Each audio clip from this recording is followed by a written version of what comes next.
साथियों नमस्कार। हम लोग संस्कृत व्याकरण के अंतर्गत संधि एवं समास से संबंधित प्रश्नों को पिछले वीडियो में सॉल्व कर चुके हैं।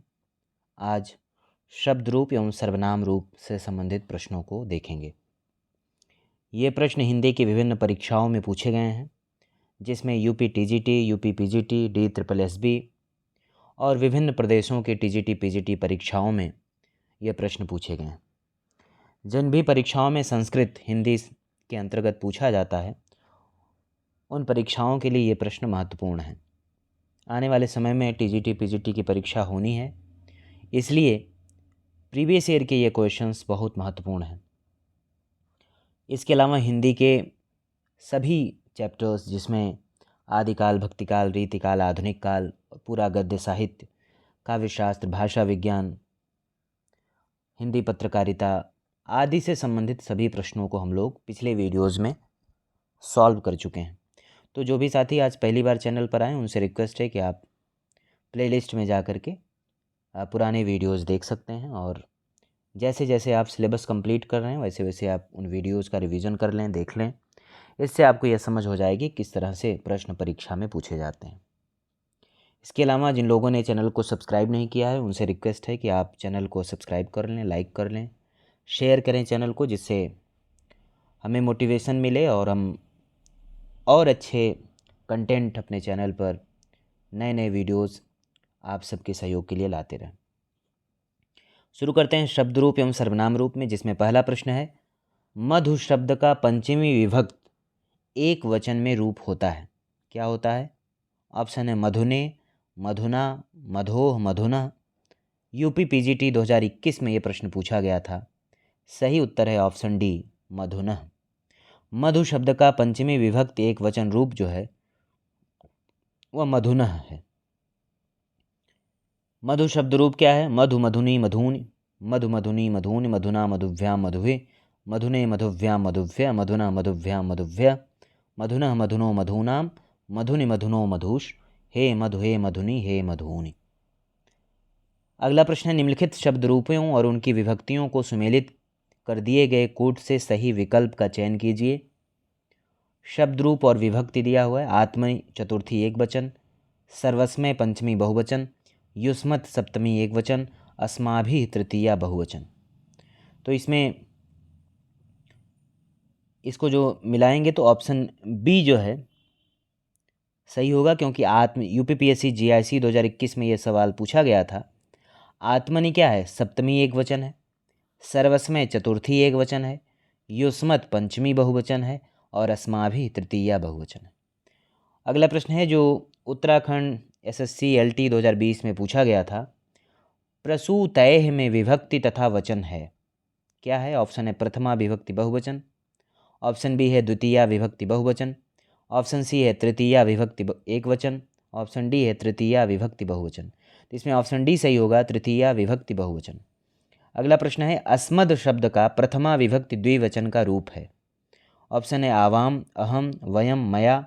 UKSSC LT 2020 में पूछा गया था। इसका सही उत्तर होगा ऑप्शन ए, क्योंकि अस्मद शब्द का जो प्रथमा विभक्ति द्विवचन रूप है वह आवाम है। अस्मद शब्द का प्रथमा विभक्ति के तीनों वचन के रूप क्रमशः अहम, आवाम, वयम है, जबकि मया अस्मद शब्द का क्या है? तृतीया विभक्ति का एक वचन रूप है। अगला प्रश्न भी UKSSC LT 2020 में पूछा गया था कि श्रुतों में कौन सी विभक्ति है? ऑप्शन है द्वितीया, तृतीया, षष्ठी, सप्तमी। तो इसका सही उत्तर होगा ऑप्शन डी, सप्तमी। श्रुति शब्द इकारांत स्त्रीलिंग शब्द है। इसके शब्द रूप में सप्तमी विभक्त तीनों वचन के रूप में इस प्रकार है कि श्रुत्यो, श्रुत्याम, श्रुत्योः, श्रुतिषु। ये है, यहाँ से पूछा गया है प्रश्न। इसके अलावा आगे देखते हैं, जगत शब्द का कौन सा रूप तीन विभक्तियों में एक सा रहता है? यूपी पीजीटी 2021 में पूछा गया था। ऑप्शन है जगतोः, जगद्भ्याम, जगतः, जगद्भि। तो इसका सही उत्तर होगा ऑप्शन बी, जगद्भ्याम। जगत शब्द का जगद्भ्याम रूप तीनों विभक्तियों में एक सा रहता है। रूप देख लेते हैं जगत का, जगत जगति जगन्ति, जगत जगति जगन्ति, जगता जगद्भ्याम जगद्भि, जगते जगद्भ्याम जगद्भ्य, जगतः जगद्भ्याम जगद्भ्य। जगतः जगतो जगताम जगति जगतोह जगत्सु हे जगत हे जगति हे जगन्ति। तो ये शब्द रूप महत्वपूर्ण है आपके लिए परीक्षा की दृष्टि से और ये आपके टंग पर होने चाहिए। अगला प्रश्न है जो यूपी पीजीटी 2021 में पूछा गया था कि वारि शब्द की तृतीया विभक्ति द्विवचन है, कौन सा है? ऑप्शन है वारिणी, वारिणी, वारिणः, वारिड़ा। तो इसका सही उत्तर होगा ऑप्शन बी वारिणी। वारि शब्द की तृतीया विभक्ति द्विवचन रूप है वारिणी। क्यों? क्योंकि वारि वारिणी वारीण, वारि वारिणी वारीण, वारिड़ा वारिभ्याम वारिभिः, वारिड़े वारिभ्याम वारिभ्यः, वारिड़ः वारिभ्याम वारिभ्यः, वारिड़ः वारिड़ोः वारिणाम, वारिणि वारिड़ो वारिषु, हे वारि हे वारिणी हे वारिणी। तो ये भी महत्वपूर्ण है। अगला प्रश्न है जो यूपी टीजीटी 2021 में पूछा गया था। प्रश्न है कि पितृ शब्द के सप्तमी विभक्ति के तीनों वचनों के रूप हैं क्रमशः, क्या हैं? ऑप्शन है पितरि पितरो पितृषु, ऑप्शन बी है पितरि पित्रोः पितृषु, ऑप्शन सी है पिते पित्रोः पितृषु, ऑप्शन डी है पितरि पितरो पितेषु। यह यूपी टीजीटी 2021 में पूछा गया था। इसका सही उत्तर होगा ऑप्शन बी पितरि पित्रोः पितृषु। पितृ शब्द के सप्तमी विभक्ति के तीनों वचनों के रूप क्रमशः हैं पितरि पित्रोः पितृषु। पितृ शब्द क्या है? ऋकारांत पुल्लिंग संज्ञा है। सभी ऋकारांत पुल्लिंग संज्ञा पदों के रूप इसी प्रकार से बनते हैं। कैसे बनते हैं?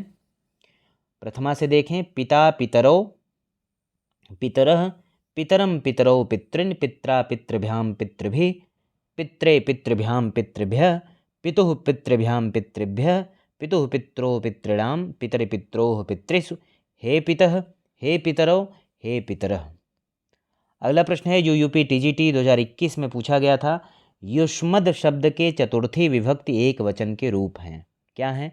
ऑप्शन है तुभ्यम तथा तौ, ऑप्शन बी है तुभ्यम तथा ते, ऑप्शन सी है तुभ्यम तथा तौ, ऑप्शन डी है त्वया तथा त्वाम। यह यूपी टीजीटी 2021 में पूछा गया था। इसका सही उत्तर होगा ऑप्शन बी तुभ्यम तथा ते। युष्मत शब्द का अर्थ होता है तुम। युष्मत शब्द रूप सर्वनाम वाचक होता है। युष्मत शब्द रूप के पुल्लिंग, स्त्रीलिंग तथा नपुंसक लिंग रूप एक समान होते हैं। अगला प्रश्न है, इसमें युष्मत का रूप देख लेते हैं। त्वम युवाम यूयम, त्वाम त्वा युवाम युष्मान, त्वया युवाभ्याम युष्माभि, तुभ्यम युवाभ्याम युष्मभ्य, त्वत् युवाभ्याम युष्मत्, तौ यूयोः युष्माकम, त्वयि यूयोः युष्मास। अगला प्रश्न है, नमः शब्द के योग में विभक्ति होती है। यह प्रश्न कहाँ पूछा गया? यूपी टीजीटी 2021 में। ऑप्शन है प्रथमा, द्वितीया, तृतीया, चतुर्थी। तो कहाँ होगा? ऑप्शन डी इसमें सही है, चतुर्थी। नमः शब्द के योग में चतुर्थी विभक्ति होती है। नमः, स्वस्ति, स्वाहा, स्वधा, अलम आदि शब्दों के योग में चतुर्थी विभक्ति होती है। यहाँ नमः शब्द अव्यय के रूप में नमस्कार शब्द प्रयोग होगा। अगला प्रश्न है, पत्यों में कौन सी विभक्ति है? यूपी पीजीटी परीक्षा 2009 में पूछा गया। ऑप्शन है प्रथमा द्विवचन, ऑप्शन बी है द्वितीया द्विवचन, ऑप्शन सी है सप्तमी एक वचन, ऑप्शन डी है चतुर्थी द्विवचन। तो इसका सही उत्तर होगा ऑप्शन सी सप्तमी एक वचन। पत्यो पति शब्द के सप्तमी विभक्ति के एक वचन का रूप है। इसके सप्तमी विभक्ति के रूप इस प्रकार हैं, पत्यो पत्योः पतिषु। ये होगा इसका।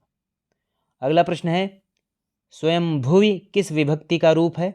ऑप्शन है तृतीया, चतुर्थी, षष्ठी, सप्तमी। तो इसमें ऑप्शन डी सही है, सप्तमी। स्वयंभुवि सप्तमी विभक्ति का एक वचन रूप है। अगला प्रश्न है, जगति जगत शब्द के किस विभक्ति का रूप है?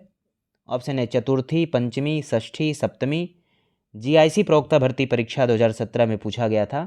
इसका सही उत्तर होगा ऑप्शन डी सप्तमी। जगति जो है जगत शब्द के सप्तमी विभक्ति का रूप है। जगत का जो शब्द रूप है वो इस प्रकार है, क्या है? जगत जगति जगन्ति, जगत जगति जगन्ति, जगता जगद्भ्याम जगद्भि, जगते जगद्भ्याम जगद्भ्य, जगतः जगद्भ्याम जगद्भ्य, जगतः जगतो जगताम, जगति जगतोह जगत्सु, हे जगत हे जगति हे जगन्ति। महत्वपूर्ण है, बार बार जगत से पूछा जा रहा है तो आप इसको ध्यान दें। समीचीनम मेलनम कर्तव्यम, इसमें देखना है तो सीधे हम लोग उत्तर देखते हैं इसका।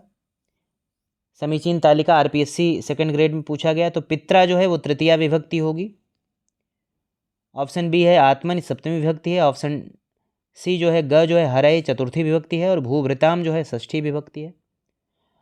अगला प्रश्न है मति शब्द रूप में कौन सी विभक्ति है।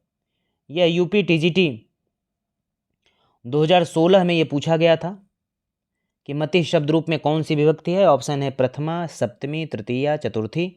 तो सही उत्तर होगा ऑप्शन ए प्रथमा। मति शब्द रूप में प्रथमा विभक्ति है। मत इकारांत स्त्रीलिंग का शब्द रूप इस प्रकार है मतिः मति मतयः, मतिम मति मतिः, मत्या मतिभ्यां मतिभिः, मत्यै मतिभ्यां मतिभ्यः, मत्याः मतिभ्यां मतिभ्यः, मत्याः मत्योः मतीनां, मत्यां मत्योः मतिषु, हे मते हे मति हे मतयः। अगला प्रश्न जो जीआईसी प्रवक्ता भर्ती परीक्षा 2017 में पूछा गया, विभक्ति सूचक प्रत्यय को कहते हैं, क्या कहेंगे। ऑप्शन है टिप, सुप, गुप, टुप। तो इसको जो है सुप बोलेंगे। सुप जो है विभक्ति सूचक प्रत्यय को कहते हैं। सुप प्रत्यय से युक्त शब्द को सुबंत कहा जाता है। इनमें कुल 21 प्रत्यय होते हैं। जिस शब्द के अंत में सुप हो उस शब्द को सुबंत कहते हैं। रामः में सु प्रत्यय है, यह शब्द शुबंत हुआ। यह शब्द अकारांत है, अजंत है, स्वरांत है। अगला प्रश्न है पितृ शब्द के प्रथमा बहुवचन का क्या रूप है। यूपी टीजीटी 2001 में ये प्रश्न पूछा गया। ऑप्शन है पितृः, पितराः, पितरः, पितारः। तो इसका सही उत्तर होगा ऑप्शन सी पितरः। ऋकारांत पुल्लिंग शब्द पितृ शब्द के प्रथमा बहुवचन में पितरः रूप बनता है। देख लेते हैं इसका रूप। पिता पितरौ पितरः, पितरम पितरौ पितृन्, पित्रा पितृभ्यां पितृभिः, पित्रे पितृभ्यां पितृभ्यः, पितुः पितृभ्यां पितृभ्यः, पितुः पित्रोः पितॄणां, पितरि पित्रोः पितृषु, हे पितः हे पितरौ हे पितरः। अगला प्रश्न है जगत शब्द के चतुर्थी एक वचन का रूप क्या होगा।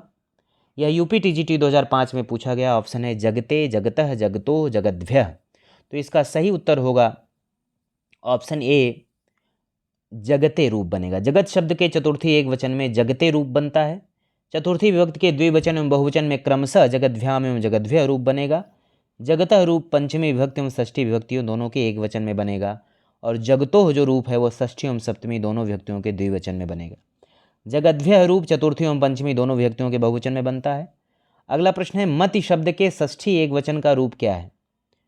ऑप्शन है मत्या, मत्याः, मतयः, मतये। इसका सही उत्तर होगा ऑप्शन बी मत्याः। यूपी टीजीटी 2005 में पूछा गया। मति शब्द के षष्ठी विभक्ति एक वचन द्विवचन बहुवचन के रूप क्रमशः मत्या, मत्यो, मतीनाम होंगे। मत्या रूप तृतीया विभक्ति एक वचन में मतयः, प्रथमा विभक्ति बहुवचन में मतये, चतुर्थी विभक्ति एक वचन में बनेगा। अगला प्रश्न है रमा शब्द के रूप में सप्तमी विभक्ति के बहुवचन में क्या होगा। ऑप्शन है रमासु, रमाणाम, रमयोः, रमायाम। यह यूपी टीजीटी 2009 में पूछा गया। इसका सही उत्तर होगा ऑप्शन ए रमासु। रमा शब्द के सप्तमी विभक्ति के बहुवचन में रमासु होगा। रमाणाम षष्ठी के बहुवचन में होगा। रमयोः रमा शब्द के रूप में षष्ठी एवं सप्तमी के द्विवचन का रूप है, जबकि रमायाम रमा शब्द के रूप की सप्तमी का एक वचन है।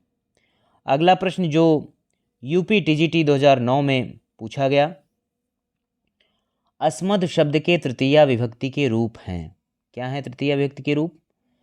अहम आवाम वयम, मया आवाभ्याम अस्माभिः, मतः आवाभ्याम अस्मत्, मम आवयोः अस्माकं।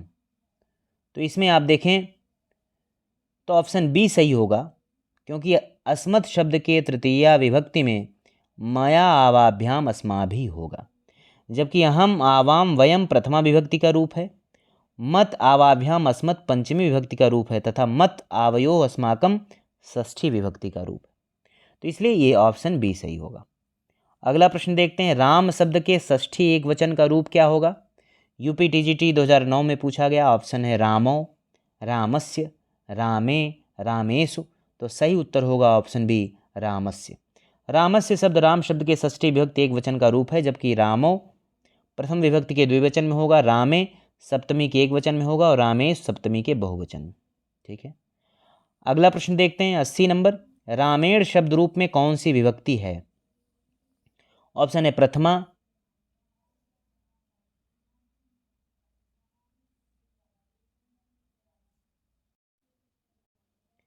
रामेण शब्द रूप में कौन सी विभक्ति है। ऑप्शन है प्रथमा, द्वितीया, तृतीया, पंचमी।